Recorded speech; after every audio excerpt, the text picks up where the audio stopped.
Young Miles is the second omnibus of the Vorkosigan Saga. This book is pretty thick. It's 870 something, or 830 pages, and it has two novels and a novella in between.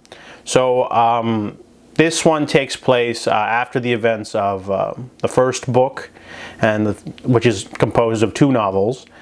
This one, the first one's called The Warrior's Apprentice, is about young Miles. He is the son of Cordelia Naismith and Aral Vorkosigan. However, he's quite different from your usual sci-fi protagonist because he is a cripple. He is disabled. He's got like some sort of bone density issues, so he can't do a lot of physical things because he's more fragile than your usual person.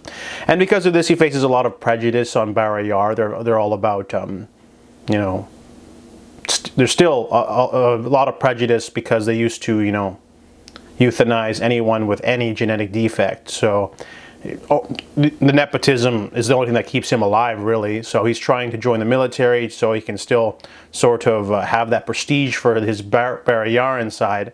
However, his Betan side is all about compassion. So his mother is always there as a nice support system. So because Miles cannot join the military because of his condition, he decides he's going to just coast and maybe get a politician role. So in order to do that, he also wants to win the heart of the fair Elena, a childhood friend of his. And they go to Betan colony in order to show her, you know, a new place she's never been because she's never been off-world. However, they get wrapped up in this new sci-fi adventure, and this first novel is a space opera, which is really great because the first book, which is comprised of two books, is more of an action-adventure romance, enemies to lovers trope, and the second one's a political thriller. This book is, the two novels that it's comprised of are space opera stuff. So space battles, pirates, all that cool stuff, lasers and ship battles, all of that's in here. So I really enjoyed that. So The Warrior's Apprentice is like a space opera battle book. Not too much, but he basically gets sucked into this sort of thing, and he creates a crew by accident, and he ends up going on a mission to pay back a ship that he bought for someone. And then the second one is a novella called the Mountains of Mourning. This takes place on Barrayar. It is a very low-key sort of personal story. I really like the change of pace because the first one was all like a grandiose, you know, space epic. So now we're back to like the political stuff on Barrayar, and it's a bit of a mystery with a lot of world building on the history of Barrayar, and there's also that personal connection because, you know, Miles himself is disabled, so it's, you know, it ties in that very nicely in terms of theme. And then the last part of the book is called the Vor Game. Basically, Miles is sent to Camp Permafrost, which is a sort of coming-of-age place on an island in the middle of nowhere, really cold, and he basically just has to survive 6 months, and he might get command on a ship.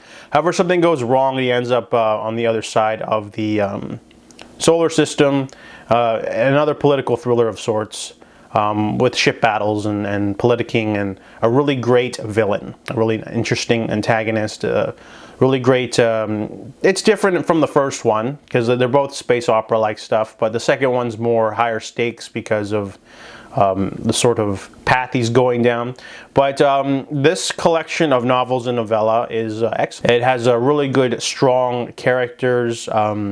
Miles himself has the sort of two sides of the same coin because he is half Betan and half Barrayarran.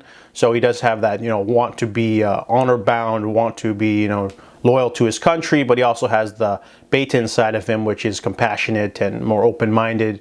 So he has that softer edge. So he's a really intriguing character on his own because he's the, you know, trying to be the master of both worlds, and he has the influence of both worlds as well because he visits Beta colony as well. So it's not like he's trying to suppress one side, but it also gets him into all sorts of misadventures because of he's not physically capable of doing certain things, so he has to use his mind. So he's a different kind of protagonist in that, right? But also there's a really great great, colorful cast of characters that join him, from Elena to crew members that he recruits, to antagonists, to people who don't like him, to his parents.